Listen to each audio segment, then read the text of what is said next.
Hello, it's Latrice with Truth Unlimited.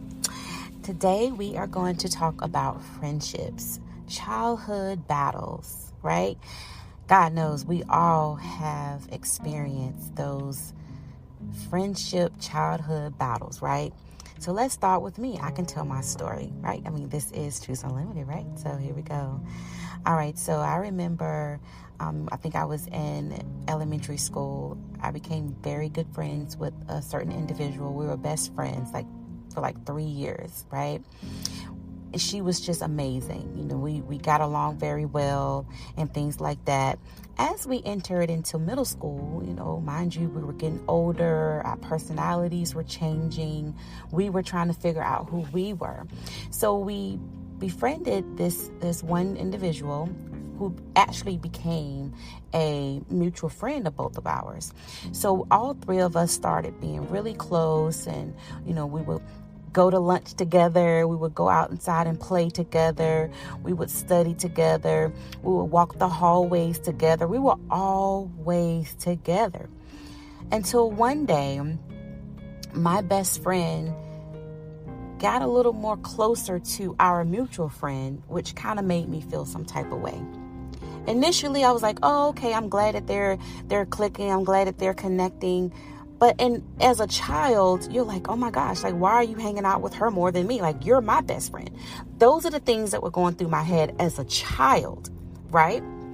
As I got older, I realized that as much as I wanted to make it about myself, it had nothing to do with me.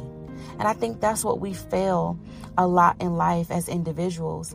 We blame ourselves for the actions of others, and we take on that responsibility when it's not even our burden to carry, right? So initially, I was like, okay, I brushed it off. But as time progressed, I saw that they were getting closer and closer and closer, and it bothered me. It hurt me so much. They became best friends and kind of just kicked me to the curb, which kind of made me feel, inadequate. I felt alone because I felt like, okay, why is this happening to me? This was my best friend. How dare this other individual come in and steal my best friend, right? These are the things that you talk about and you think about and say out loud as a child, because we don't have the maturity to understand in the core reason as to why things like that happen. Maybe they had a better connection. Maybe as we got older, my best friend and I was kind of pulling apart and didn't realize it. So instead of thinking about the negative in situations, yes, it hurts initially, but I think if we open ourselves up to understand why, then things won't bother us so much. My daughter, she's in the 4th grade, and, she has these little friends that she comes home and talk about all the time. And one day she said, oh my God, they're getting on my nerves, mommy. I don't know what to do. And then the next, oh, I just love her. Oh, I just love them. Blase, blase. And it takes me back to what I went through at her age. And I instill in her that it's okay for, your friends to like other friends and be friends with other people. If they fall off, it's going to hurt, but it's life and it's okay. It's not okay, but it is okay. I know a lot of people don't understand that saying, but it's not okay, but it is okay. When I say it's not okay that they treat you like that and that it happened, but it's okay because you're going to be okay and that you can still move forward with your life. And that's what I had to learn, because not only did that happen to that best friend, I had another best friend that I got really, really close to, and it happened the same way. And I'm like, oh my God. And I could kind of see why that situation kind of ended the way that it did. Our religious backgrounds were totally different, and I get it. I didn't get it back then, and I've always been told that I was, wise beyond my years. So I always had insight, and I always looked deeper into things because I just wanted to understand why. I always wanted to know why. And sometimes we'll never get that answer. So when it happened to me that second time, I was a little older, so I could understand it didn't hurt as much. Because who wants to give up their best friend or let somebody come in? Because you'll automatically think that something is wrong with you. And it has nothing to do with you. I had to, even to this day, I had to instill that into myself. Other people's actions has nothing to do with me. It does not take away from me. So I want you to understand that too. If you went through that same trauma as a child, and even if you're going through that as an adult, don't allow that to define who you are. Because friendships come and friendships go. This world is so big. And I tell my daughter that now when she comes home and she gets frustrated with these kids. I said, listen, the world is so much bigger than those 3 little friends that you see every day when you go to school. You're gonna be in middle school soon, and then high school, then college, and you're gonna have a career. You're gonna develop and connect with so many different other people. So, not that has to be her main focus. Her main focus is staying positive through every situation or mishap in her life, even as a little girl, even as a 9-year-old, because I just want to instill strength in her. And when you have friendships, you're going to have to be strong. You cannot be weak. You cannot be so sensitive, because you will allow things to get to you. Yes, some people are just more sensitive than others. I get that, right? But you have to learn to be strong. I teach my children to be strong. Know who you are and be strong, right? Because there's just so many situations and experiences that you're going to go through. And you want to be able to go through that with a positive mind first. You want to be able to have that strength, right?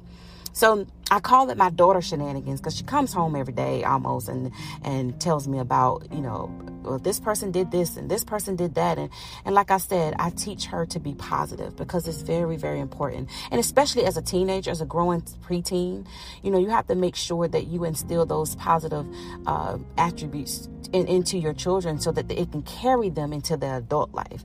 If I be negative when my daughter comes to me and says things about her friends not talking to her one day, I also tell her that she does not have to accept the roller coaster of friendships.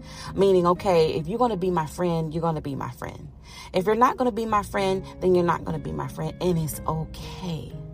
It's really okay. And I need you guys to understand that it is okay, because a lot of times kids feel like, oh, I want to hang on to these friends because they don't want to feel isolated, or they don't want to feel like the girl that don't have any friends, or the girl that's the outsider. So what? So what? It is okay to be isolated. It is okay to be in your own little world. Yes, it is great to have people around you. You cannot live in this world by yourself. That is true. But the roller coaster of friends, let me say that again. The roller coaster of friendships should not be a default in your life. It should not be something that you get used to. It should not be something that you accept. You have to find the strength to say, no, you're going to either be my friend or not be my friend. And if you're not going to be my friend, that's okay. And all the mothers that's listening to this as well, if you have kids that are going through a lot with their peers, instill in them strength. Let them know that it's okay. You don't have to be negative. You don't have to teach them to fight or say nasty things to them, because my mom didn't teach me that. My mom taught me to be strong. My mom taught me to brush it off my shoulders. Yes, it hurts because we're human, but brush it off. It's really okay. Childhood battles shapes you. It shapes your perception of friendships, of relationships. Even, because it's like, oh man, if a friend can do this, then if I get in a relationship, this is going to happen to no. Childhood battles can shape and mold you, but it can shape and mold you in a positive way if you allow it to. Teach your children that, to handle situations with a positive attitude, with a positive outlook. Nothing negative. And I want to read this. I'm a woman of faith. I love God, and I'm never going to leave him out. And I want to read the scripture. It's called Proverbs 18:24. And it says, there are friends who destroy each other, but a real friend sticks closer than a brother. So I say that to say this. There are going to be people that comes in our children's lives, off and on. We have to learn to teach them not to destroy them by slandering their name. Not destroy them by saying nasty things to them, being vindictive, being manipulative. We have to teach our children the positive, because they're going to take that with them.